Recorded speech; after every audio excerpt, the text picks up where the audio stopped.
తెలుగు వారి number 1 choice Telugu matrimony.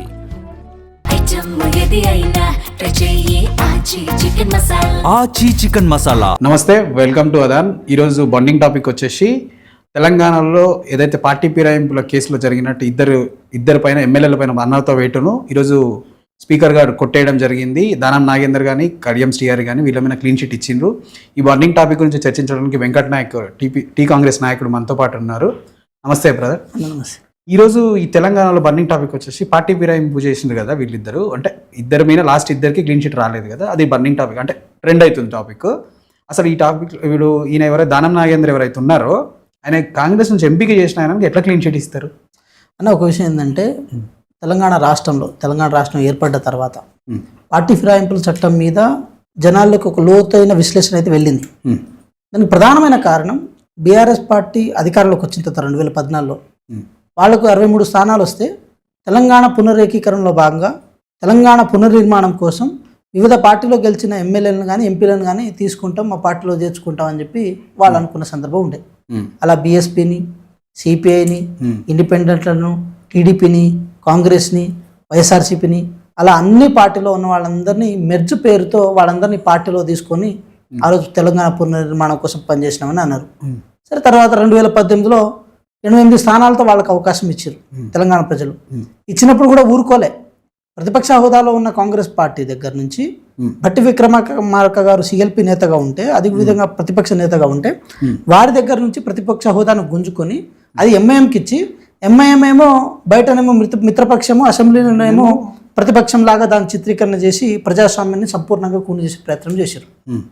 ఇది చారిత్రాత్మక నేపథ్యం. ఓకే, అయితే సో నేను చెప్తాను ఇప్పుడు తెలంగాణ రాష్ట్రంలో ప్రజాస్వామ్యాన్ని అప్పనంగా కూని చేసి ఫిరాయించిన వాళ్లకు మంత్రి పదవులు ఇచ్చిర్రు.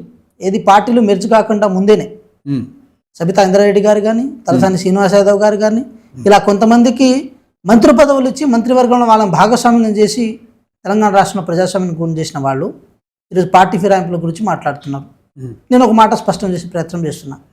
వాళ్ళు అంటారు ఇప్పుడు ఏమంటని, మా పార్టీలో ఉండి రీసెంట్గా వచ్చిన వాళ్ళకి కూడా మీకు మంత్రి పదవులు ఇచ్చారు కదా, మరి మీ దాంట్లో కాంగ్రెస్ లేదు, కాంగ్రెస్లో ఎవరికి కూడా మంత్రి పదవి ఇవ్వలేదు. వాళ్ళు కూడా మా పార్టీలోకి వస్తున్నట్టు మేమేం అనుకుంటలేము.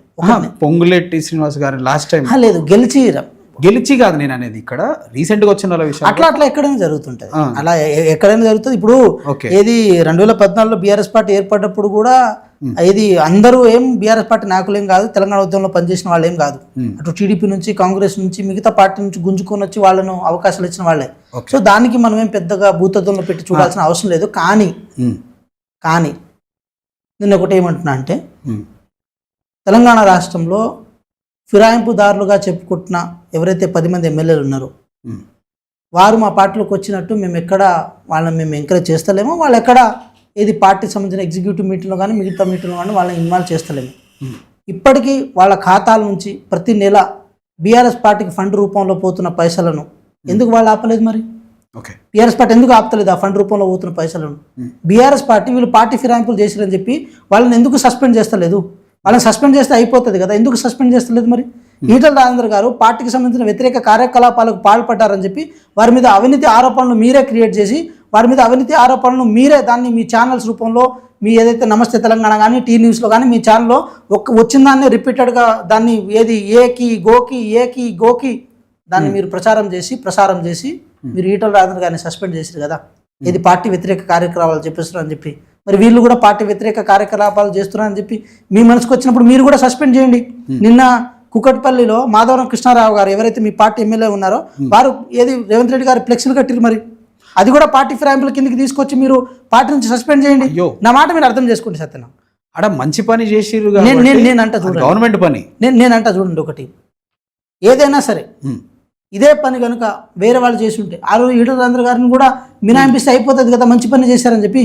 వారు కూడా ఏమన్నారు, సీనియర్లో నేను కూడా ఒకళ్ళని చెప్పి మీ ఇంటర్నల్ డెమోక్రసీలో భాగంగా మీ పార్టీలో ఒక గళమెత్తిన ఈటల రాజేందర్ గారిని మీరు అన్యాయంగా సస్పెండ్ చేశారు కదా, ఒక బీసీ బిడ్డను సస్పెండ్ చేశారు కదా, మరి వీరిని ఎందుకు సస్పెండ్ చేయరు? మీ అవసరాల కోసం సంసారం చేస్తారు. మీ అవసరాల కోసము మాకు వాళ్ళు కావాలని చెప్పి వాళ్ళ సంసారం చేస్తారు. మీ అవసరం తీరిన తర్వాత ద్వంద్వ వైఖరిని ఏది వ్యక్తపరుస్తారు మీరు. ఏది కవిత గారు ఒక లెటర్ రూపంలో మా పార్టీ మీదనే హుకుం జారీ చేస్తారని చెప్పి కవిత గారిని కూడా మీరు సస్పెండ్ చేశారు కదా. ఈరోజు కల్వకుంట్ల కవిత గారిని ఈరోజు మీరు సస్పెండ్ చేశారు. మరి ఏది పార్టీ వ్యతిరేక కార్యకలాపాలు పాల్పడ్డారని చెప్పి వీళ్ళని కూడా సస్పెండ్ చేయమని అడుగుతున్నాం మేము. ఇక్కడ అయితే ఈరోజు సస్పెండ్ విషయంలోకి వచ్చింది కాబట్టి ఎవరు పార్టీలో సస్పెండ్స్ అనేటివి వాళ్ళ పార్టీకి వదిలేద్దాము. ఈ ఎమ్మెల్యేలు ఫిరాయింపు విషయంలో మాట్లాడుతున్నాం కాబట్టి ఈయన 9 సంవత్సరాలు ఆయన దగ్గర వర్క్ చేసి వచ్చిండు. ఎవరు? కడియం శ్రీహరి గారు. ఈయన కడియం శ్రీహరి పార్టీ నుండి ఫండ్ తీసుకొని గెలిచి ఇతడికి వచ్చింది కాబట్టి వాళ్ళు పార్టీ ఫిరాయింపు అని పెడుతున్నారు కదా. ఇప్పుడు దానికి ఎంపీ ఎలక్షన్ ముందు ఇట్లా వాళ్ళ కూతుర్ని ఇటు పంపించి మళ్ళీ ఎలక్షన్లో నిలబెట్టించి నేను చేయనే లేదు అంటే ప్రచారం చేసి ఒకటి నేనేమంటున్నా. ఇప్పుడు మీరు ఇంకోటి కూడా చూడండి. తర్వాత ఇంకొక విషయం, దానం నాగేంద్ర కూడా ఎంపీకి వెళ్ళి కాంగ్రెస్ చేసిన ఆయన ఎట్లా మళ్ళీ క్లీన్ చిట్ వస్తుంది? ఇప్పుడు మల్లారెడ్డి గారు మీకు తెలుసు కదా, 2014లో టీడీపీ నుంచి గెలుస్తారు. ఎక్కడ నుంచి? మల్కాజ్గిరి కాన్స్టిట్యూన్సీ నుంచి టీడీపీ. తర్వాత వారు బీఆర్ఎస్ లోకి వెళ్ళిపోతారు. మరి వారి మీద పార్టీ ఫిరాయింపులు వర్తించలేదా?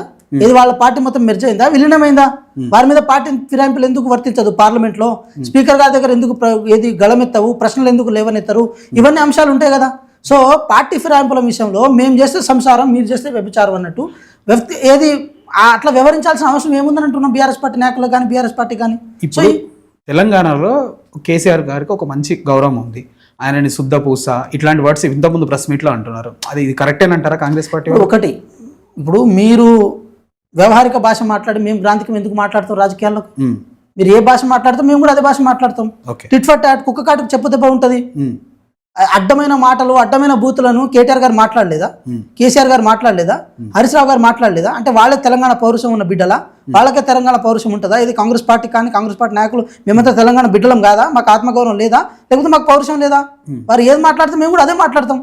ఇప్పుడు వాళ్ళు అంటారు కదా, తెలంగాణ ఉద్యమంలో ఈరోజు తెలంగాణ ఉద్యమం ఒక రూపు రావడానికి మా భాష మా యాస కారణమని వాడు అన్నప్పుడు మిమ్మల్ని గద్దెదించడానికి కూడా మా భాష మా యాస కారణమే మేము అంటున్నాము. బలంగా నినదిస్తున్నాం ఆ విషయంలో. మేము బరాబర్ మాట్లాడతాం. మీరు ఏది మాట్లాడతారో అంతకంటే రెట్టింపుగానే మాట్లాడతాం. ఎందుకు తగ్గుతాం? మేము వ్యవహారికం ఎందుకు మాట్లాడతాం? మీరు వ్యవహారికం మాట్లాడి మేము ఎందుకు మాట్లాడతాము? మేము కూడా తెలంగాణ యాసను, తెలంగాణ మాండలికాన్ని, తెలంగాణ భాషను బల్ల గుద్దినట్టు మాట్లాడతాం మేము. ఎందుకంటే మేము తెలంగాణ బిడ్డలం. సో మీరు మాట్లాడి మేము మాట్లాడుకోవడానికి ఏముండదు. ఇంకో విషయం కూడా చెప్తున్నాం.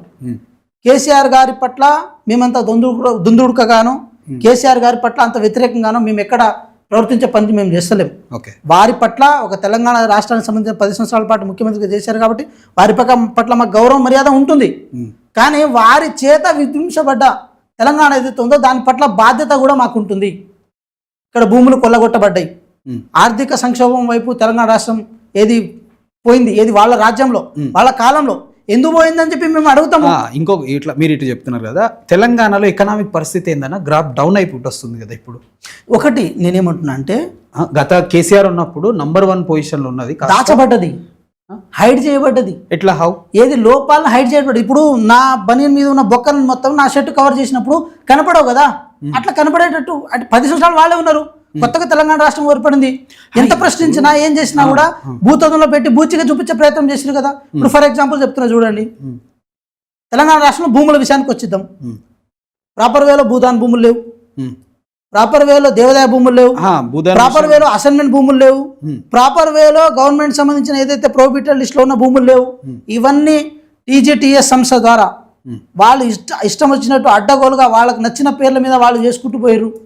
ఏది రంగారెడ్డి లాంటి ఒక కమర్షియల్ ప్రాంతాల్లో, రంగారెడ్డి కానీ, సంగారెడ్డి కానీ, మేడ్చల్ కానీ, ఇలా ఏదైతే భూముల పరంగా రెక్కలు వచ్చిన ఏది ప్రాంతాల్లో అడ్డగోలుగా వాళ్ళ భూములు వాళ్ళకు అనుకూలంగా వాళ్ళు మార్చుకున్న సందర్భాలు లేవా? ఇదే తెలంగాణ రాష్ట్రంలో అసైన్మెంట్ భూములను ఎన్ఓసి చేయించుకున్న సందర్భాలు లేవా? ఇదే తెలంగాణ రాష్ట్రంలో భూదాన్ భూములను ఏమంటారు అపార్ట్మెంట్ల కోసం, విల్లాల కోసం ఇచ్చిన సందర్భాలు లేవా? ఇదే తెలంగాణ రాష్ట్రంలో ఏదైతే మనకు దేవాదాయ భూములు ఉంటారో, దేవుని మాన్యాలు ఉన్నాయో, ఆ దేవుని మాన్యాలు ఇష్టం వచ్చినట్టు వాళ్ళు వాడుకున్న సందర్భాలు లేవా? వక్ఫ్ భూములను, ముస్లిం భూములను వాళ్ళకు అనుకూలంగా మార్చుకున్న సందర్భాలు లేవా? ఇవన్నీ వాస్తవాలు కావా, యథార్థాలు కావా? తెలంగాణ ప్రజలకు తెలియదా? ఎన్ని రోజులు దాన్ని దాచిపెడతారు? ఎన్ని రోజులు ఇవి అబద్ధాలని మీరు చెప్పే ప్రయత్నం చేస్తారు? పేద ప్రజలకు భూములు ఇవ్వాలంటే భూములు లేవన్నా. ఇప్పుడు పేద ప్రజలకు, బడుగు బలైన వర్గాలకు, ఎస్సీఎస్లకు అసైన్మెంట్ భూములు ఇచ్చిన ఘనత కాంగ్రెస్ పార్టీకి ఉంటే ఆ భూములు ఇచ్చే పరిస్థితులు ఇప్పుడు లేవు. మరి మీరు ఏదైతుందో డిపిఆర్ లేకుండా ఇండ్లు ఎందుకు కూలుస్తున్నారు? కాంగ్రెస్ ప్రభుత్వం డిపిఆర్ లేకుండా ఇండ్లు ఎందుకు కూల్చవద్దు కదా. నేను ఒకటి చెప్తున్నా, కనీసం నోటీస్ మళ్ళీ మీరు మూసి సబ్జెక్ట్ వచ్చినట్టున్నారు. ఏది భూముల మూసి సబ్జెక్ట్ వచ్చి భూముల కంక్లూడ్ చేసేద్దామా? కంక్లూడ్ చేద్దాం. ఇప్పుడు మూసి సబ్జెక్ట్ వచ్చేది. నేను రెండు కలిపి చెప్పా, వాళ్ళకి నోటీసులు ఇవ్వలేదు, లేక డిపిఆర్ లేదు, రెండు కూలిపేస్తున్నారు కదా, ఎందుకు అట్లా? ఒకసారి మూసి విషయానికి వచ్చినప్పుడు ఒకసారి క్రోనాలజీ మనం మాట్లాడుకుందాం. చలో క్లియర్. ఓకే, మూసీలో మొట్టమొదటగా రీహాబిలిటేషన్ చేసింది మూసీ రివర్ బెడ్లో ఉన్న ఇళ్ళకి. మూసీ రివర్ బెడ్లో ఏదైతే బెడ్లో ఉన్న ఇళ్ళకి నిజంగా చెప్పాలంటే అవి ఇల్లీగల్ ఇల్లే. అవును. అయినా సరే పేద ప్రజలను గుడిసెలను ఏది ఖాళీ చేపించి డబుల్ బెడ్రూమ్ ఇల్లు ఇచ్చిన ఘనత గౌరవ ముఖ్యమంత్రి గారు రేవంత్ రెడ్డి గారు. ఇదంతా ప్రక్షాళన దిశ జరిగింది, పర్ఫెక్ట్గా జరిగింది, పర్ఫెక్ట్గా డెలివరీ అయింది. ఈరోజు ఏదైతే పేద ప్రజలు మూసి కూపంలో ఇరుక్కుపోయి బాధపడుతూ ఇబ్బంది పడుతూ ఉన్న వాళ్ళందరికీ రిహాబిలిటేషన్ ఇచ్చి వాళ్ళ జీవనాధారానికి వాళ్ళ ఆత్మగౌరవానికి ఒక నిలువెత్తు నిదర్శనంగా వాళ్ళకి బాసట నిలిచింది మాత్రం గౌరవ ముఖ్యమంత్రి గారు రేవంత్ రెడ్డి గారు. దీంట్లో ఎటువంటి శశభిషం లేవు. ఇక మూసి ప్రక్షాళన విషయానికి వద్దాం.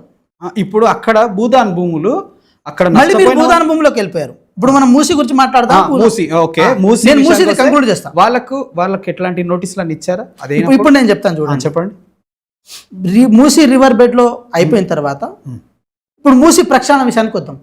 మూసి ప్రక్షాళన చేయాలంటే మీరు ఏదైనా చూడండి, ఒక ఇంటర్నేషనల్ లెవెల్లో యునైటెడ్ నేషన్ ఆర్గనైజేషన్ గైడ్లైన్స్ ప్రకారం కూడా మానవ హక్కుల ఉల్లంఘన జరగకుండా మానవులకు వాళ్ళకి ఆవాసాలని ఏది ప్రాపర్ వేలో ఏది డిస్ట్రిబ్యూట్ చేసిన తర్వాతనే ప్రక్షాళన చేయాలని చెప్పి మనం ఎప్పుడైతే వరల్డ్ బ్యాంక్ దగ్గర లోన్ కోసం అప్లై చేసినామో వాళ్ళు మనకి ఇచ్చిన guidelines, that guidelines should be followed by the government.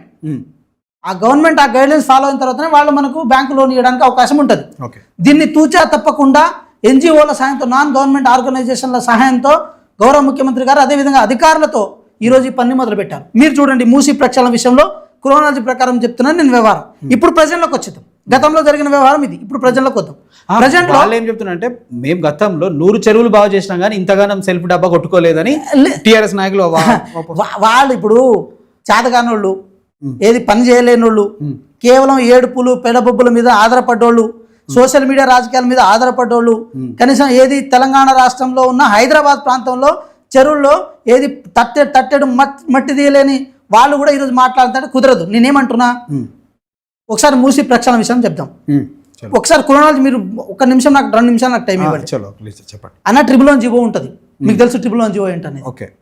Triple 1 GO అనేది హిమాయత్ సాగర్, ఉస్మాన్ సాగర్ తో పాటు పైన ఉన్న వెజిటేషన్ ఏదైతే చెట్లు ఉంటాయో, చెట్లు కానీ సరీసృపాలు కానీ ఫ్లోరా కానీ ఫౌనా కానీ వీటన్నిటిని ప్రొటెక్ట్ చేసుకోవడం కోసం ట్రిబుల్ 1 జీవో అనేది ఒక జీవో గవర్నమెంట్ తీసుకొచ్చినప్పుడు ఆ జీవో ప్రకారము అక్కడ లాంగ్ కన్స్ట్రక్షన్స్, హెవీ కన్స్ట్రక్షన్స్ జరగొద్దని చెప్పి ఒక గైడ్లైన్స్ 2023 కంటే ప్రభుత్వంలో రాకంటే ముందు కేసీఆర్ గారు ఆ ట్రిబుల్ 1 జీవోని ఎత్తేద్దామని అనుకుంటారు. ఎత్తేసిరు కదా అసెంబ్లీలో, ఎత్తేసిరు. ఇక దాని మీద ఇక ఏది ఏమంటారు గ్రౌండ్ లోకి వెళ్ళాలి. ఏది ఆ జీవో ఎత్తేసిన తర్వాత ఇక కొత్త పాలసీస్ ని మేకింగ్ చేయాలి. అప్పుడు ఏం చేస్తుంది, ఈ గవర్నమెంట్ వచ్చిన తర్వాత ట్రిబుల్ 1 జీవోను అట్లే ఉంచేసి, ఎందుకంటే ఆ భూములు ఎక్కడ పేద ప్రజల భూములు తక్కువనే దాంట్లో. ఏదైతే పెద్ద ఫిల్మ్ స్టార్స్ కానీ రాజకీయ నాయకులు కానీ లేకపోతే పెట్టుబడిదారులు కానీ వాళ్ళ భూములు ఎక్కువ ఉన్నాయి. ఎప్పుడైతే అక్కడ ఆ భూములు కానీ అక్కడున్న అడవులు కానీ కొట్టివేయబడ్డమో లేకపోతే అక్కడున్న వాటర్ ఎప్పుడైతే కంటామినేటెడ్ అయిపోతుందో ఈ మూసిని ఇంతకంటే దారుణంగా మనం చూడాల్సిన ఆవశ్యకత ఏర్పడుతుంది అప్పుడు. సో గౌరవ ముఖ్యమంత్రి గారు రేవంత్ రెడ్డి గారు ఏం చేశారంటే ఈ హిమాయత్ సాగర్, ఉస్మాన్ సాగర్ నీళ్ళని గోదావరి నీళ్లతో నింపి ఆ ట్రిబుల్ 1 జీవోను అట్లే ఉంచి ఆ నీళ్లను ఇప్పుడు మూసి ప్రక్షాళన అంటే ఈ మురికి నదిని రీప్లేస్ చేయాలంటే మంచి నీళ్ళని దీంట్లో పారేలా చేయాలి. కారిడార్లు ఏర్పాటు చేసి పక్కకు నుంచి వచ్చే నీళ్ళు ఏదైతే ఉన్నాయో మురికి నీళ్లను అవి అక్కడే కారిడార్గా ఏర్పాటు చేసి అక్కడ ఎస్టీపీలను ఏర్పాటు చేయాలి. అంటే మురికి నీళ్లు మంచి నీళ్ళుగా మారి కిందికి వెళ్ళిపోతాయి. అదేవిధంగా ఈ మంచినీళ్ళు ఏదైతే సెంటర్ కోర్ రీజన్ ఉంటుందో మూసీకి, ఆ మూసీ కోర్ రీజన్ లో హిమాయత్ సాగర్, ఉస్మాన్ సాగర్ నీళ్లు దీంట్లో కనుక వస్తే అంటే డైరెక్ట్లీ గోదావరి నీళ్ళు ఇక్కడ నుంచి నీళ్ళు ఇక్కడికి వచ్చినప్పుడు ఆటోమేటిక్గా ఏంటంటే నీళ్ళు అనేది ఏమంటే పునర్జీవం వైపు వచ్చేస్తాయి. అంటే నీళ్ళు అనేది కొత్త నీళ్లు, మంచి నీళ్ళు వచ్చేస్తాయి. మంచి నీళ్లు రావడానికి గౌరవ ముఖ్యమంత్రి గారు ఒక ప్లాన్ ఇస్తున్నారు. అందుకోసం ఏదైతే మనకు గాంధీ సరోవర్ ఉందో, గాంధీ సరోవర్ అనేది ఒక ఏది హిస్టారికల్లీ అక్కడ ఆల్రెడీ గాంధీజీకి సంబంధించిన అస్థికలను దాంట్లో పెట్టేసి ఆ గాంధీ సరోవర్ దగ్గర కొంచెం మంచినీళ్ళని ఎక్కడ డ్యామ్ లాగా ఏర్పాటు చేస్తే టూరిజం డెవలప్మెంట్ చేయొచ్చు. హిమాయత్ సాగర్, ఉస్మాన్ సాగర్ ద్వారా తర్వాత ఏది గాంధీ సరోవర్ దగ్గర టూరిజం డెవలప్మెంట్ చేస్తే అక్కడ మంచినీళ్ళు అనేది హోల్డ్ అయిన తర్వాత ఆ మంచినీళ్ళు కిందికి వస్తుంటాయి. సో కిందికి వచ్చే క్రమంలో భాగంగా ఏంటంటే దీని మీద ఒక ప్రాపర్ స్ట్రక్చర్ని ఏర్పాటు చేసి మూసిని విడతల వారీగా మనం కనుక డెవలప్ చేసుకుంటూ వస్తే మాత్రం ఫస్ట్ గోదావరి నీళ్ళు, హిమాయత్ సాగర్, ఉస్మాన్ సాగర్ నీళ్లు, తర్వాత మూసీలో గాంధీ సరోవర్ దగ్గర మంచినీళ్ళు, తర్వాత కిందికి వచ్చే మంచినీళ్ళు, ఇలా ఎక్కడి వరకు భువనగిరి జిల్లాకు సంబంధించిన ఏదైతే తుంగతుర్తి కాన్స్టిట్యున్సీ వరకు అలా మంచినీళ్ళే కనుక పారే ప్రయత్నం చేస్తే ఇది ఒక సస్టైనబుల్ ప్రాజెక్ట్ అన్న. సస్టైనబుల్ ప్రాజెక్ట్ అంటే ఎల్లకాలము మూసి మీద ఆధారపడి వ్యాపారాలు చేసుకునే వాళ్ళు, అట్లా మధ్యతరగతి వాళ్ళు కానీ పేదవాళ్ళు కానీ డెవలప్ అవుతారు. అదేవిధంగా మూసీ ద్వారా పంటలు కానీ పాడి పంటలు కానీ మూసీ మీద చెక్ డ్యామ్లు ఉన్నాయన్న విషయం చాలా మంది తెలుసానా? మూసీ అనేది ఒక ప్రాజెక్ట్ ఉంటుంది. ఇప్పుడు నాగార్జున సాగర్ ప్రాజెక్ట్ ఎట్లుంటుందో, మంజీరా ప్రాజెక్ట్ ఎట్లుంటుందో, గోదావరి మీద ప్రాజెక్టులు ఎట్లున్నాయో మూసీ మీద కూడా ప్రాజెక్ట్ ఉన్నాయి తెలుసా అండి? టేకుమట్ల అనే ఒక సూర్యాపేట లాంటి ప్రాంతంలో టేకుమట్ల దగ్గర మూసీ రిజర్వాయర్ ఉంటుంది. మూసీ రిజర్వాయర్ నుంచి నీళ్ళు అనేది మళ్ళీ పోతాయి, పంట పొలాలకు మూసి నీళ్లు పోతాయి. ఏది జనాలు తాగడానికి కానీ పశువులు తాగడానికి కానీ మూసి నీళ్లు పోతాయి. ఇవన్నీ మంచినీళ్ళుగా ఉండాలా లేదని చెప్పి ఆలోచించుకోవాల్సిన బాధ్యత కానీ విచక్షణ కానీ తెలంగాణ ప్రజలుగా మనకు ఉంటుంది. మన బాధ్యతను గుర్తు చేసిన గౌరవ ముఖ్యమంత్రి గారి మీద ఆ ప్రతిపక్షాల మాటలను లేకపోతే ఆ మీడియా వాళ్ళ మాటలను మనం ఏది ఆలోచించుకొని దుమ్మెత్తిపోయడం వల్ల ఏం ఉపయోగము? సో మూసీ అనేది ఒక చిన్న ప్రాజెక్ట్ మాత్రమే కాదు. మూసీ అనేది హైదరాబాద్ కాదు. మూసీ అనేది వికారాబాద్ కొండల నుంచి మొదలు పెడితే రంగారెడ్డి జిల్లా కానీ, మేడ్చల్ జిల్లా కానీ, భువనగిరి జిల్లా కానీ, సూర్యాపేట జిల్లా కానీ, నల్గొండ జిల్లా కానీ, కృష్ణా నదిలో కలిసేంత వరకు మూసీ అనేది ఒక జీవనది. అది ఆ జీవనదిని కాపాడుకోవాల్సిన బాధ్యత ఉంటుంది. కాబట్టి దాని మీద ఒక ప్రాపర్ వేలో అజెండాని తీసుకుపోతుంది. ఇప్పుడు మధు రిడ్జ్ అపార్ట్మెంట్ మీద కూడా మాట్లాడారు కాబట్టి నేను చెప్తా. మధు పార్క్ వచ్చేసి మధు పార్క్ దగ్గర గాంధీ విగ్రహం పెడుతున్నారా? First point. సెకండ్ పాయింట్ వచ్చేసి గాంధీ విగ్రహానికి 1000 కోట్ల ఖర్చు ఉందా? అది నిన్న రేవంత్ రెడ్డి గారు కూడా మాట్లాడిండ్రు. అంటే మీరు కూడా ఎక్స్ప్లెయిన్ చేయండి. అంటే మధు పార్క్ దగ్గర పెడుతున్నారా లేకుంటే అక్కడ పెడితే దాని బడ్జెట్ ఎంత? కాంగ్రెస్ ప్రభుత్వం నుంచి అఫీషియల్గా ఎట్లాంటిది రాలేదు అన్న. ఒకటి ఏంటంటే మధు రిడ్జ్ అపార్ట్మెంట్స్ ఏదైతే వాళ్ళు కొనుగోలు చేసినప్పుడు దాని స్క్వేర్ ఫీట్ వాల్యూ 1000 రూపీస్. ఇప్పుడు దాని వాల్యూ 3000 రూపీస్. గవర్నమెంట్ రూల్ ప్రకారం గవర్నమెంట్ 5000 ఇస్తా అంటుంది. అదేవిధంగా గౌరవ ముఖ్యమంత్రి గారు మొన్న ఉమెన్స్ డే రోజున చాలా కుండ బద్దలు కొట్టినట్టు చాలా స్పష్టంగా ఏమని చెప్పారంటే, ఏమని అన్నారు, 7 ఎకరాలలో ఉన్న మధు రిడ్జ్ పార్క్ ని అదే 7 ఎకరాలతో రీప్లేస్మెంట్ చేసి 0 వాల్యూ ఉన్న మధు రిడ్జ్ అపార్ట్మెంట్ ని వాల్యూ అడిషన్ గా మార్చి అక్కడ మీకు నచ్చినట్టు మీరు కట్టుకోవడానికి అవకాశం కల్పిస్తారు. ఇక్కడ ఏంటి, మళ్ళీ ఏదైనా డౌట్ రావచ్చు, ప్రభుత్వాలు మారినప్పుడు కానీ మిగతా ఏదైనా కండిషన్ జరిగినప్పుడు మా పరిస్థితి ఏంటనే డౌట్ రాకుండా ఏదైతే ఆ మొత్తం అమౌంట్ను బ్యాంకులో డిపాజిట్ చేసిన తర్వాత ఆ మధు రిడ్జ్ పార్క్ సంబంధించిన సొసైటీ ఏదైతే ఉందో ఆ సొసైటీ పేరు మీద మీరు దాన్ని కట్టుకోండి అని చెప్పి గౌరవ ముఖ్యమంత్రి గారు చాలా క్రిస్టల్ క్లియర్గా చాలా స్పష్టంగా ఒక దిశానిర్దేశం చేయడం జరిగింది. ఇదైతే ఫ్యాక్ట్ కదా. సో ఇక్కడ మీరు చూడండి, ఏదైనా డెవలప్మెంట్ విషయంలో ల్యాండ్లను తీసుకోవడం కానీ రిహాబిలిటేషన్ కల్పించడం కానీ ప్రభుత్వం యొక్క బాధ్యతగా ఉంటుంది. ఎట్ ద సేమ్ టైం ఇంకోటి ఏముంటుందంటేనా, మీరు ప్రధానంగా అర్థం చేసుకోండి, ఒక రాష్ట్ర ప్రభుత్వము డెవలప్మెంట్ కోసం ఏదైనా యాంగిల్ ముందుకు తీసుకెళ్లేటప్పుడు అక్కడ మానవ హక్కుల ఉల్లంఘన చేయకుండా వాళ్ళని ప్రాపర్ వేలో రిహాబిలిటేషన్ చేసుకుంటూ వాళ్ళని ప్రాపర్ వేలో అన్ని విధాలుగా వాళ్ళని ప్రికాషన్ తీసుకుంటూ గవర్నమెంట్ అనేది ఇనిషియేషన్ తీసుకుంటుంది. దట్స్ అ రూల్ అంతే. సో దాన్ని ఈరోజు ఏమంటారు, ప్రతిపక్షాలు ఏదో ప్రతిపక్షాలు ఎప్పుడు భూసేకరణ చేయనట్టు, ప్రతిపక్షాలు ఎప్పుడు ఏది డెవలప్మెంట్ కోసం ల్యాండ్లు తీసుకున్నట్టు, మల్లన్న సాగర్ కానీ ఇలా మనకు ఏది కల్వకుర్తి లాంటి ప్రాంతంలో ఏదైతే ఫార్మాసిటీ కోసం భూములు తీసుకున్నప్పుడు రైతులను ఇబ్బంది పెట్టనట్టు, అదేవిధంగా దండు మల్కాపురంలో భూములు తీసుకున్నప్పుడు రైతులను ఇబ్బంది పెట్టనట్టు, భూములు తీసుకోవడం అయితే కొత్త అన్నట్టు వీళ్ళు మాట్లాడితే ఎట్లా అండి? వీళ్ళు చాలా భూములను అన్యాక్రాంతం చేసుకుంటూ వీళ్ళకి అనుకూలంగా వాళ్ళు ఇచ్చుకున్నారు కదా. ఈరోజు చాలా మంది కార్పొరేట్ కంపెనీలకు వీళ్ళు భూములు అడ్డగలో ఇచ్చారు కదా. ఇవన్నీ మాట్లాడుకోవాల్సి ఉంటే చాలా పెద్ద చిట్ట. కానీ ఏ అభివృద్ధికి ఇప్పుడు మీరు చూడండి, దాదాపు 2.5 సంవత్సరాల కాల పరిమితిలో డెవలప్మెంట్ కాకుండా ఏ వ్యక్తిగత అవసరాల కోసం భూములు తీసుకున్న సందర్భాలు ఉండేనా? లేవు కదా. సో ఎందుకు దాన్ని రాతాంతం చేస్తున్నారనేది మేము ఆలోచిస్తున్నాం. అంటే మూసి మంచిగా చేయడం తప్ప, మూసీలో పేద ప్రజల బతుకులను మార్చడం తప్ప, మూసి మురికి కూపంగా ఉన్న వాళ్ళ దగ్గర రోగాల బారిన పడుతున్న వాళ్ళని రక్షించడం తప్ప, అదేవిధంగా మూసీ ద్వారా ఏదైతే ఇబ్బందులు పడుతున్న భువనగిరి, సూర్యాపేట, నల్గొండ లాంటి రైతు ప్రాంతాల గారు ఎవరైతే ఉన్నాయో రూరల్ ప్రాంతాల్లో వాళ్ళను రిలీవ్ చేయడం తప్ప ఇవన్నీ ఆలోచించుకోవాల్సిన అవసరం ఉంది. ఇంకొక ఆరోపణ ఉంది, చెరువుల వల్ల డిప్యూటీ సీఎంకి తప్ప ఒక రియల్ ఎస్టేట్ కంపెనీకి తప్ప వేరే వాళ్ళకి ఎలాంటి లాభం లేదని ఒక ఆరోపణ బీఆర్ఎస్ నాయకులు చేస్తున్నారు. దీని మీద మీరు చెప్పండి. అట్లాగే ఇంకోటి ఇదే దాని మీద గాంధీ విగ్రహానికి 1000 కోట్ల లేదంటే రాహుల్ గాంధీకి 1000 కోట్ల అన్న ఒక చర్చ నడుస్తుంది. ఈ మధ్యలో బాగా 1000 కోట్ల సర్కిల్ చుట్టూ అదేదో 1000 కోట్లు అంటే 100 రూపాయల లెక్కల సర్కిల్ చేసి జనాల లోపలికి వెళ్తుంది. మరి దీని మీద మీరు చెప్పండి. అలా ఒకటి నేను క్వశ్చన్స్ ఇక్కడ 2 క్వశ్చన్ చెప్పండి. ఒకటి నేనేమంటున్నా అంటే, మిషన్ కాకతీయ అనే ప్రాజెక్ట్ తీసుకొచ్చింది మీరు, 2014 మంచి సక్సెస్ఫుల్ ప్రాజెక్ట్. అట్లా అరే water mission Kakatiya mission Hyderabad చెరువులు దాంట్లో మినాయింపా? ఓకే చెప్పండి. కాదు కదా, చెరువులు అంటే అన్ని చెరువులు పునరుద్ధరణ చేయాలి. అవును, ఇట్స్ అబౌట్ దేని గురించి? అది గ్రౌండ్ వాటర్ కోసం. అదేవిధంగా చెరువులు అనేవి సస్టైనబుల్ వెళ్ళాలనే కదా. ఇప్పుడు హైదరాబాద్లో చెరువులు పునరుద్ధరణ చేస్తే గ్రౌండ్ వాటర్ కూడా పెరుగుతుంది కదా. మరి హైదరాబాద్ కాంక్రీట్ జంగల్ని కూడా దాన్ని ఏదో తప్పించినట్టు కూడా ఉంటుంది కదా. మరి ఎందుకు ఇనిషియేషన్ తీసుకోలే? ఆ రోజు హరీష్ రావు గారు ఇరిగేషన్ మినిస్టర్గా ఉన్నారు అంటే వారు దాన్ని ఏది ఒక అవకాశవాదంగా తీసుకున్నారా? మరి ఈటల రాజేంద్ర గారు కూడా ఆ రోజు మరి ఏది సంబంధించిన ఆర్థిక శాఖ మంత్రిగా ఉన్నారు ఇనిషియల్ స్టేజ్లో, వాళ్ళే దాన్ని బడ్జెట్ కేటాయించారు. మిషన్ కాకతీయ ద్వారా సక్సెస్ఫుల్ ప్రాజెక్ట్ అని చెప్పి వాళ్ళు క్లెయిమ్ చేసుకున్నప్పుడు హైడ్రా ద్వారా అదే చెరువులను పునరుద్ధరించడం ఫెయిల్ ప్రాజెక్ట్ ఎట్లయితుంది?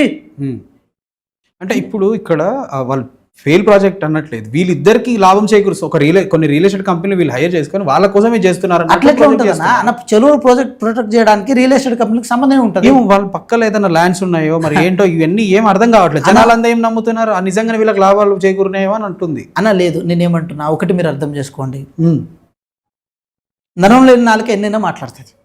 ఏది బీఆర్ఎస్ పార్టీ నాయకుల గురించి అంటున్నా, నరం లేని నాలుకైనా ఎన్నైనా మాట్లాడుతుంది.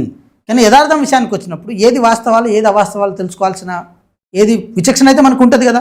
నేనేమంటున్నా, చెరువుల పునరుద్ధరణ ద్వారా దాన్ని గొప్పగా క్లెయిమ్ చేసుకున్న మీరు, తెలంగాణ రాష్ట్రంలో సగం కంటే ఎక్కువ జనాభా ఈరోజు హైదరాబాద్లో ఉంది, అంతే కదా? సగం కంటే ఎక్కువ జనాభా హైదరాబాద్లో ఉంది కదా. ఉంది. హైదరాబాద్లో నివసించే వాళ్ళు చాలా మంది మన ఊర్ల నుంచి వచ్చిన పేద బడుగు వెలిగిన వర్గాలకు సంబంధించిన వాళ్ళు కూడా ఉన్నారు కదా. వాళ్ళకి మంచినీళ్ళు ఇవ్వాల్సిన బాధ్యత ఉంటుంది కదా. వాళ్ళకి అదే విధంగా ఒక మంచి ఎన్విరాన్మెంట్ క్రియేట్ చేయాల్సిన బాధ్యత ఉంటుంది కదా. అది ప్రభుత్వ బాధ్యత. ఒక అర్బన్ అండ్ మున్సిపాలిటీ ఏది అడ్మినిస్ట్రేషన్ సంబంధించిన మంత్రిగా ముఖ్యమంత్రి గారు ఉన్నారు కాబట్టి వారు దాన్ని ప్రక్షాళన చేస్తున్నారు. ఒక విద్యాశాఖ మంత్రిగా ఉన్నారు కాబట్టి కమిషన్ ఏర్పాటు చేసి దాన్ని ప్రక్షాళన చేస్తున్నారు. ఇలా అన్ని వ్యవహారాల్లో అన్ని విధానాల్లో ఈరోజు గౌరవ ముఖ్యమంత్రి గారు ఏది ఎన్విరాన్మెంట్ని ప్రజల యొక్క ధనాన్ని ప్రాపర్ వేలో ప్రొటెక్ట్ చేసుకున్నప్పుడు వాళ్ళు 100 చెప్తారు, 100 మాట్లాడతారు.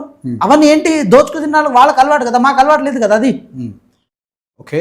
మీరు ఇంకో ఈ రాహుల్ బంధు 1000 కోట్లు నిజమేనా ఇది అన్న? ఒక్క విషయం చెప్తున్నా చూడండి. పార్టీ కార్యకర్తల అంటే DCCల సమావేశంలో పైన కాంగ్రెస్ అధిష్టానం ఏదైతే ఉందో, ఏ పార్టీ అయినా సరే కార్యకర్తల నుంచి ఏది డొనేషన్ తీసుకుంటుంది. డొనేషన్స్ లైక్ సభ్యత్వం రూపంలోనో రుసుము రూపంలో తీసుకుంటుంది. కాంగ్రెస్ పార్టీ నాయకులు కార్యకర్తలు ఎప్పుడైనా సరే ఇచ్చే చెయ్యే ఉంటుంది. అంటే ఇవ్వాలి, పార్టీని నడిపించాలి, దానికోసం ఎంత దూరం పోవాలి. సభలు సమావేశాలు చూడండి, వాళ్ళు బస్సులు వేసి మందు పోసి అదేవిధంగా కిరాయిలు ఇచ్చి పైసలు ఇచ్చి తీసుకొచ్చుకుంటారు. కానీ కాంగ్రెస్ పార్టీకి అవసరం లేదు. కాంగ్రెస్ పార్టీ నాయకులు కార్యకర్తలు స్వచ్ఛందంగా వస్తారు. అదేవిధంగా పార్టీ నడవడంలో స్వచ్ఛందంగా ఫండ్ చేయడానికి కూడా సిద్ధపడతారు. గౌరవ ముఖ్యమంత్రి గారు చెప్పిన ఉద్దేశం అది. ఎందుకంటే వారు ముఖ్యమంత్రి కాకంటే ముందు పిసిసి అధ్యక్షులుగా ఉన్నప్పుడు తెలంగాణ రాష్ట్రంలో ఏ సభలు ఏ సమావేశానికైనా ఎటువంటి ఖర్చు లేకుండా వాలంటీర్లుగా నాయకులు కార్యకర్తలు వచ్చేసరికి ఆ ఉత్సాహాన్ని ఆ ప్రేరేపిత అంశాన్ని వారు బహిరంగంగా చెప్పారు. తప్పేముంది దాంట్లో? ఓకే. ఇప్పుడు ఇంకొక సబ్జెక్ట్ ఇందులోనే భాగంగా రాష్ట్రం ప్రగతి ప్రణాళిక అని 99 రోజుల్లో ప్రణాళిక స్టార్ట్ చేసింది కదా. ఇది జస్ట్ యాక్షన్ ప్లాన్ అని స్టార్ట్ చేసిరు. ఇది ఉత్తి ప్రచారం మాత్రమే, ముందు ఏ వర్క్ చేయకుండా ఇది ఒక ప్రచారం భాగంలోనే దీన్ని ముందుకు తీసుకెళ్తున్నారు అన్నట్టు కొంతమంది నాయకులు ఆరోపణ చేస్తున్నారు, వేరే పార్టీ వాళ్ళు. ఇప్పుడు దీని గురించి చెప్పండి. 99 రోజులలో ఏం చేయబోతున్నారు అసలు అక్కడ ఊర్లలో అనా? ఒకటి మీరు చూడండి, రాష్ట్ర ప్రభుత్వంలో అంటే తెలంగాణ రాష్ట్రంలో కాంగ్రెస్ ప్రభుత్వం ఏర్పడ్డ తర్వాత ప్రధానంగా మా ముందున్న లక్ష్యము సంక్షేమం, అభివృద్ధి. ఈ రెండు మాకు ప్రధానమైన లక్ష్యాలు. ఇవి రెండు ఎందుకు ప్రధానమైన లక్ష్యాలు అంటే అది కాంగ్రెస్ పార్టీ మెయిన్ లక్షణం. అది 99 రోజుల ప్రణాళికలో మేము ఎంతవరకు ఒక విషయాన్ని డెలివరీ చేయగలిగినాం, ప్రజల నుంచి స్పందన ఏముంటుంది, దాన్ని గ్రామ సభల రూపంలో ఇది తేల్చుకోవాలి. ఇప్పుడు ఫర్ ఎగ్జాంపుల్ ఒక ఊరు ఉంది అనుకుందాం, ఒక ఊరు ఒక యూనిట్. ఇక్కడ చెప్తా వినండి, ఒక ఊరు ఒక యూనిట్. ఆ యూనిట్లో ఎంతమందికి ఇందిరమ్మ ఇళ్ళు వచ్చినాయి, ఎంతమందికి రేషన్ కార్డులు వచ్చినాయి, ఎంతమంది గృహదోచి ద్వారా లబ్ధి పొందుతున్నారు, ఎంతమంది ఉచిత బస్సు ద్వారా వాళ్లకు లబ్ధి చేకూరింది, ఎంతమందికి ఇది స్కూల్స్ రూపంలో విద్యార్థులకు టీచర్లు అనేది అక్కడ టీచర్ల నియామకం జరిగిందా, లేకపోతే స్కూల్స్ రేట్ పెరిగిందా, అదేవిధంగా ఆ స్కూల్ ఇన్ఫ్రాస్ట్రక్చర్ పెరిగిందా, దాంతోపాటు హెల్త్ విషయంలో అంగన్వాడీ టీచర్లకు ఏమేమి ఇనిషియేటివ్స్ వస్తున్నాయి, ఈ గవర్నమెంట్ ద్వారా ఇంకేమీ రావాల్సి వస్తుంది, ఎంతవరకు మోర్టాలిటీ రేట్ ఉంది, మోర్టాలిటీ అంటే లైక్ పిల్లల జనన మరణాలకు సంబంధించిన ఎంతవరకు అక్కడ వ్యవహారం నడుస్తుంది, ఉద్యోగాల విషయంలో ఎంతవరకు ముందుకు వెళ్తున్నాం, అదేవిధంగా ప్రైవేట్ సెక్టార్లో ఉద్యోగాల కల్పన విషయంలో ఎంతవరకు ముందుకు వెళ్తున్నాం చెప్పి ఇలా ఒక యూనిట్ ఓరియంటేషన్గా ఒక రిపోర్ట్ని అక్కడున్న అధికారుల ద్వారానో లేకపోతే ఎమ్మెల్యేల ద్వారానో మంత్రుల ద్వారానో తీసుకొని దాని తగ్గట్టు ప్రణాళిక రూపొందించాలని చెప్పి గౌరవ ముఖ్యమంత్రి గారు 99 రోజుల ప్రణాళికను ఏర్పాటు చేయడం జరిగింది. ఇలా ప్రణాళికలు ఏర్పాటు చేయడం వల్ల మనం ఇవ్వాల్సింది ప్రాపర్ వేలో ఇవ్వగలుగుతున్నాం. ప్రజల యొక్క ఆశలు కానీ ప్రజల యొక్క కోరికలను కానీ లేకపోతే ప్రజల యొక్క ఆశయాలను కానీ తెలుసుకోవడానికి అవకాశం ఉంటుందని చెప్పి గౌరవ ముఖ్యమంత్రి గారు ఆలోచించిన విధానం ఇది. ఓకేనా, 800 రోజుల్లో చేయలేంది ఈ 99 రోజుల్లో ఏం చేయగలుగుతారని కొంతమంది ఆరోపిస్తున్నారు. ప్లస్ అంతకుముందు స్కిల్ సంబంధించిన విషయంలో వచ్చిన దరఖాస్తులు ఏమైనాయి, దాని తర్వాత తెలంగాణలో ఇప్పటివరకు వచ్చిన ప్రజాభవన్లో కానీ ఏదైతే మనకు మండే జరిగే సదస్సులలో కానీ కలెక్టర్ సదస్సులలో కానీ వచ్చిన దరఖాస్తులన్నీ క్లియర్ చేయకుండా డైరెక్ట్గా వీళ్ళు ఈ 99 ప్రణాళిక అని పెట్టడం ఏంటన్నా అని ఒకటి 10 సంవత్సరాలుగా కేసీఆర్ని గద్దె దించలేకపోయినాము. లాస్ట్ సంవత్సరం కాల పరిమితిలో గౌరవ ముఖ్యమంత్రి గారి యొక్క హుషారుతనంతో వారిని గద్దె దించగలిగినాం. అది కాంగ్రెస్ పార్టీ ప్రభుత్వం యొక్క కాంగ్రెస్ పార్టీ యొక్క పనితీరు. నెక్స్ట్ ఇప్పుడు ప్రభుత్వం యొక్క పనితీరు గురించి నేను చెప్తున్నా చూడండి. 99 రోజుల ప్రణాళిక అనేది ప్రజలతో అధికారులు కానీ ఎమ్మెల్యేలు కానీ ఎంపీలు కానీ మమేకం అవ్వడం. అప్పటి వరకు ఎలక్షన్స్ హడావిడి, మున్సిపల్ ఎలక్షన్స్, పంచాయతీ ఎలక్షన్స్, అంతకుముందు ఏది మన జూబ్లీస్ ఎలక్షన్స్, నెక్స్ట్ రాబోయే ఎంపీడీ జెడ్పీటీసీ ఎలక్షన్లు, అదేవిధంగా ఏమంటారు మన జిహెచ్ఎంసీ ఎలక్షన్లు. ఎంతసేపటి ఎలక్షన్ చుట్టూ కనుక అధికారులు కానీ రాజకీయ నాయకులు తిరుగుతున్నప్పుడు ప్రజల యొక్క ఏదైతే వాళ్ళ అంశాలు ఉంటాయో వాటిని పక్కన పెట్టాల్సిన ఆవశ్యకతను ఏదో ఏర్పడుతుంది. సో అది అలాంటివి జరగొద్దని చెప్పి ప్రభుత్వ పెద్దగా వారు ఈ ప్రణాళికను తీసుకోవడం జరిగింది. దీంట్లో చాలా మందికి మీరు చూడండి, ఇప్పుడు ఈ తెలంగాణ రాష్ట్రంలో రేషన్ కార్డు లేని వాళ్ళు లేరు. పోలిక చూడండి, డబుల్ బెడ్రూమ్ ఇల్లు లేని ఊర్లను డబుల్ బెడ్రూమ్ ఇల్లు లేని ఊర్లను నేను 100,000 చూపించగలుగుతాను. కానీ ఇంద్రమ ఇల్లు లేని ఊర్లను మనం చూపించలేము. నేను ఈ రేషన్ కార్డు విషయంలో ఒక్కటి తెలంగాణ ప్రభుత్వం మెచ్చుకోవచ్చు. ఎందుకంటే చాలా విషయాలు రేషన్ కార్డు ఒక్కతోనే కాదు కదా. ఇప్పుడు రేషన్ కార్డు వల్ల ఊర్లలో మా ఊర్లోనే అంటే చాలా పిల్లలు కూడా స్కూల్కి వెళ్తుంటే వరకు రేషన్ కార్డు రాలేదు. మొన్న మేము కొంచెం ఊరికి వెళ్ళినప్పుడు మాకు కనిపించింది, కండ్లకు కనిపించింది. సన్న బియ్యం కూడా ఒక 2 విషయాలు. బట్ ఈ జాబ్ క్యాలెండర్ కానీ ఇట్లాంటి కొన్నిటి మీద రైతు బంధు ఏంటన్నా, ఈ రైతు బంధు పరిస్థితి, రైతు భరోసా వస్తుంది. అది ఏంటంటే రేవంత్ భరోసా అనేది ఒక టైటిల్ మార్చేసి కొన్ని పేపర్లలో వేసేస్తున్నారు. మరి దాని పరిస్థితి ఏంటి? రైతు భరోసా అనేది వస్తుంది, కొంత ఫైనాన్షియల్ ఇబ్బందుల వల్ల కొంచెం ఆ బ్యాలెన్స్ చేయడంలో విషయంలో కొంచెం ఇబ్బందుల వల్ల కొంచెం ఇబ్బంది అవుతుంది. బట్ రైతు భరోసా అనేది త్వరితగతిన వేయడానికి కూడా రాష్ట్ర ప్రభుత్వం సిద్ధంగా ఉంది. దాన్ని కూడా ప్రజలు అర్థం చేసుకుంటారు. అదేవిధంగా విషయం ఏంటంటే, ఇప్పుడు వాళ్ళైతే గతంలో రింగ్ రోడ్లను దేంట్లో తాకట్టు పెడితే కానీ రైతు బంధుకు పైసలు వచ్చే కావు. కానీ మేము ఏం తాకట్టు పెట్టాలి? అవును, దేన్ని తాకట్టు పెట్టాలి? ఇప్పుడు పవర్ ఇష్యూస్ కూడా స్టార్ట్ అయినాయని. లేదు పవర్ ఇప్పుడు హైయెస్ట్ కన్జ్యూమ్ కదా. మొన్న హైయెస్ట్ కన్జ్యూమ్ చేసినాం కదా రాష్ట్రంలో.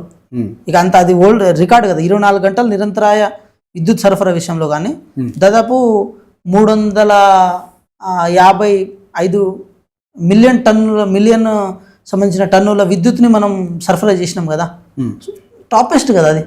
అంతకంటే హైయెస్ట్ లేదు కదా. అది కూడా నిరంతరాయంగా సరఫరా చేసినాం కదా. ఎన్నో ప్రగల్భాలు వాళ్ళకి కదా గతంలో. వీళ్ళు విద్యుత్ ఇవ్వలేరు, 24 గంటల విద్యుత్ని ఆగమం చేస్తామని చెప్పి ఎన్నో రకాలుగా మాట్లాడరు కదా. కానీ ఆ పరిస్థితులు ఇప్పుడు లేవు కదా. ఓకే అన్న, ఇంకో 2 టాపిక్స్ ఉన్నాయి, చిన్న క్వశ్చన్స్. వేం నరేందర్ గారి గురించి ఒకటి, జీవన్ రెడ్డి గారి గురించి ఒకటి. అన్న, ఇంతమంది బీసీలు ఉండగా బీసీలను కాదని వేం నరేందర్ గారికి ఇవ్వడానికి కారణం ఏంది? రాజ్యసభ. అట్లాగే ఎవరైతే సీనియర్ నాయకుడు, నేను పుట్టిన కన్నా ముందు నుంచి కూడా ఆయన రాజకీయంలో కాంగ్రెస్లో ఉన్నాడని మాకు తెలుసు. జీవన్ రెడ్డి గారు ఈరోజు అసలు నాకు పార్టీలో ఉండాలా వద్దా అనే కాడికి వచ్చింది. ఏంది పరిస్థితి కాంగ్రెస్ అన్న? ఒకటి విషయం ఏంటంటే, వేం నరేందర్ రెడ్డి గారు అయితే ఎలిజిబుల్ క్యాండిడేట్. వారికి పార్టీ రాజ్యసభ ఇవ్వడం అనేది పార్టీకి అవసరం. అది పార్టీకి ఎందుకు అవసరం అంటే, వారు పార్టీలోకి వచ్చిన తర్వాత స్వతహాగా ఏ పదవిని వాళ్ళు తీసుకోలేదు. సరే, ముఖ్యమంత్రి గారు సలహాదారుగా ఉన్నారు, అది ప్రభుత్వంలోకి వచ్చిన తర్వాత 2018లో పోటీ చేయడానికి వారికి అవకాశం ఉంది, కానీ వారు చేయలే. 2023లో వారికి పోటీ చేయడానికి అవకాశం ఉండే, కానీ వారు చేయకుండా పార్టీ కోసం పనిచేసే వాళ్ళు. ఒక senior vice president for the టీపీసీసీకి ఒక సీనియర్ వైస్ ప్రెసిడెంట్గా వారు ఉండి 2016 నుంచి వారు పార్టీ కోసం పనిచేసుకుంటూ వస్తున్నారు. అంటే ఎన్ని సంవత్సరాలు? దాదాపు 6 సంవత్సరాలు, 4 సంవత్సరాలు, 10 సంవత్సరాలు వారు పార్టీని సేవ చేసిన తర్వాత వారు ఆటోమేటిక్గా ఆల్రెడీ సీనియర్ నాయకులు కదా. సీనియర్ నాయకులు ఎప్పుడు పార్టీ నాయకులతో మింగిల్ అయి ఉంటారు, పార్టీ నాయకులతో మాట్లాడుతుంటారు. సలహాదారులుగా, మొత్తం సలహాదారులో మీకు ఇప్పుడు మీరు చెప్పండి ఒక మాట, ముఖ్యమంత్రి గారి మొత్తం సలహాదారులో ఎక్కువగా వినపడే పేరు ఎవరిది? వేం నరేందర్ గారు. ఎందుకంటే వారు ఆబ్వియస్లీ వాళ్ళు గ్రౌండ్ లో ఉన్నారు, వాళ్ళు గ్రౌండ్ లో వర్క్ చేస్తున్నారు. ప్లస్ ఇంకోటి ఏంటంటే ఆయన వర్క్ కనిపిస్తుంది, నాకు కనిపిస్తుంది. బట్ కానీ ఇక్కడ అది పాయింట్ కాదు. బీసీ నాయకులు చాలా సీనియర్లు ఉన్నారు, ఎస్సీ ఎస్టీలు ఉన్నారు. ఇక్కడ కులగజ్జిని దానికి అంటించి కాంగ్రెస్లో కులగజ్జిని అంటించి ఇది రెడ్డి కాంగ్రెస్, దీనిలో ఓన్లీ రెడ్డిలకి అవకాశం ఉన్నదని పోట్రే అవుతుంది జనాలలో. ఇది చాలా సీరియస్ మ్యాటర్. దీనికి మీరు ఆన్సర్ చేయడం ఇప్పుడు అన్న. ఒకటి నేను ఏమంటున్నా అంటే, మన డీసీసీల విషయంలో బీసీల పెనట్రేషన్ పెరిగింది, మున్సిపాలిటీలో చైర్మన్ల విషయంలో వైస్ చైర్మన్ల విషయంలో బీసీల పెనట్రేషన్ పెరిగింది, పంచాయతీ ఎలక్షన్లో బీసీల పెనట్రేషన్ పెరిగింది, కాంగ్రెస్ పార్టీలో కాంగ్రెస్ ప్రభుత్వంలో. అలా అనుకున్నప్పుడు వాళ్ళకు వచ్చిన ఏదైతే అవకాశాలు ఉన్నాయో వాళ్ళకి వస్తూ ఉంటాయి. అదేవిధంగా పార్టీలో పనిచేసిన వాళ్ళు ఎస్టీలు ఉంటారు. ఇప్పుడు నేను ఎస్టీగా నేను కూడా అడగొచ్చు, ఎస్టీలకు ఎందుకు ఇవ్వలేదని, ఎస్సీలకు ఎందుకు ఇవ్వలేదని అడగొచ్చు. ఇప్పుడు గతంలో అనిల్ కుమార్ యాదవ్ గారికి ఇచ్చారు, రేణుకా చౌదరి గారికి ఇచ్చారు. అనిల్ కుమార్ యాదవ్ గారు బీసీఏ కదా, మరి మిగతా అంటే అప్పుడు కూడా ఏమి రెడ్డిలకు ఏమి వెళ్ళలేదు కదా. సో మీ ఎమ్మెల్సీ విషయానికి వచ్చేద్దాం. మహేష్ కుమార్ గౌడ్ గారికి ఎమ్మెల్సీ ఇచ్చి పీసీ ప్రెసిడెంట్ ఇచ్చారు కదా. అదేవిధంగా మొన్న జరిగిన ఎమ్మెల్సీలో అతనికి దయాకర్ గారు కానీ, లేకపోతే మనకు శంకర్ నాయక్ గారు కానీ, ఇలా బడుగు బలహీన వర్గాలకు ఇచ్చారు కదా. విజయశాంతి గారు బీసీ బిడ్డ కదా. మరి ఆ 4 ఎమ్మెల్సీలలో సిపిఐతో కలిపి ఇచ్చిన ఏది మనం మొత్తం 4 ఎమ్మెల్సీలో ఒకరు కూడా దాంట్లో రెడ్డిస్ లేరు కదా. మరి అక్కడ బీసీలకు ఎస్సీలకు అవకాశం ఇచ్చారు కదా. సో కొన్ని చోట్ల సామాజిక సమీకరణాలకు అవకాశం ఎక్కువ ఉంటుంది, కొన్ని చోట్ల ఆటోమేటిక్ ఏముంటుంది అంటే పనిచేసిన వాళ్ళకి అవకాశం ఉంటుంది. ఇప్పుడు బీసీ ఈక్వేషన్లో అనే ఇది ఇవ్వాలి, ఎస్సీ ఎస్టీ ఈక్వేషన్లో ఇవ్వాలంటే మన రెడ్లందరూ పని చేయొద్దు పార్టీ కోసం, చేయాల్సిన అవసరం అయితే ఉంటుంది కదా. సో అందరికీ సమాన అవకాశాలు ఉంటాయి, సమాన ఇది ఉంటుంది, కష్టపడుతున్న వాళ్ళకు ఇది చేయడానికి అవకాశం ఉంటుంది. మీరు ఒకటి చూడండి, గతంలో సభలు సమావేశాలు జరిగినప్పుడు రెడ్లందరూ కలిసి వాళ్ళ ఊళ్ళోకి సంబంధించిన చిన్న వ్యాన్కో లేకపోతే బస్సులకో పైసలకో పెట్రోల్కి ఇచ్చి అట్లా పని చేసుకుంటూ రాగలిగారు. సో వాళ్ళ కాంట్రిబ్యూషన్ కూడా పార్టీ నడవడంలో కానీ ఉంది కదా. కాబట్టి వాళ్ళని ఎవరిని మనం డిమోల్ చేయడానికి ఉండదు. కాంగ్రెస్ పార్టీ అంటే ఒక కలగూర గంప, సబ్బండ వర్గాల వాళ్ళది, సబ్బండ వర్ణాల వాళ్ళ కలిక. ఇక్కడ ఎస్సీ ఎస్టీలకు, బీసీలకు, మహిళలకు, మైనార్టీలకు అందరికి ఒక సమాన అవకాశాలు అయితే కాంగ్రెస్ పార్టీ కల్పించబోతుంది. కానీ మీరు చూడండి, ఇప్పుడు బీఆర్ఎస్ పార్టీ అధ్యక్షులు కేసీఆర్ గారు, వర్కింగ్ ప్రెసిడెంట్ కేటీఆర్ గారు, ఏది బీఆర్ఎస్ పార్టీ ప్రతిపక్ష నేత కేసీఆర్ గారు, ఏది ప్రతిపక్ష ఉపనేత హరీష్ రావు గారు, వేరే వాళ్ళకి ఎవరు నాయకులు లేరా? వేరే వాళ్ళు ఎవరికి అవకాశం లేదా? అంటే వాళ్ళు చేస్తున్నారని వీళ్ళు చేస్తారని మేము ఎందుకు చేస్తాం అట్లా? నేను భేదం చెప్తున్నా, మేము భేదం చెప్తున్నా, వాళ్ళ లోపం చెప్తున్నా. అది కాంగ్రెస్ పార్టీలో ఉండదని చెప్తున్నా, కాన్ఫిడెంట్గా చెప్తున్నా. ఏముంది? ఓకే, ఇప్పుడు జీవన్ రెడ్డి గారి గురించి వచ్చింది కాబట్టి ఈరోజు జీవన్ రెడ్డి గారు డైరెక్ట్గా ఉండాలా పోవాలన్న క్వశ్చన్ రేజ్ చేసుకున్నారు. ఏందన్న ఇప్పుడు జీవన్ రెడ్డి గారి పరిస్థితి కాంగ్రెస్ పార్టీలో?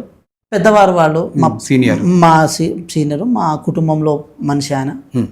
సో వారి మాటలను మేము పెద్ద సీరియస్గా లైక్ అంటే మేము ఎదురు వారికి చెప్పేలా కాదు. మా కుటుంబంలో మా ఇంట్లో మనిషి, మన ఇంట్లో మనకు భేదాభిప్రాయాలు ఉంటాయి కదా. ప్రతి ఇంట్లో భేదాభిప్రాయాలు ఉంటాయి. కొంతమంది వ్యక్తపరుస్తారు, కొంతమంది వ్యక్తపరచరు. వ్యక్తపరిచినంత మాత్రం కుటుంబం విడిపోతుందనో, కుటుంబం పక్క ఏది స్ప్లిట్ అయిపోతుందో అనుకోవడానికి లేదు కదా. సో కుటుంబంలో వారి యొక్క ఆవేదన ఉన్నా కూడా ఏఐసిసి పరిష్కరిస్తుంది, టీపీసీ పరిష్కరిస్తుంది. వారి యొక్క రాజకీయ స్టేట్మెంట్లకు మాట్లాడేంత స్థాయి నా ఓటోడు అయితే ఉండదన్న. థ్యాంక్ యూ అన్న వచ్చినందుకు.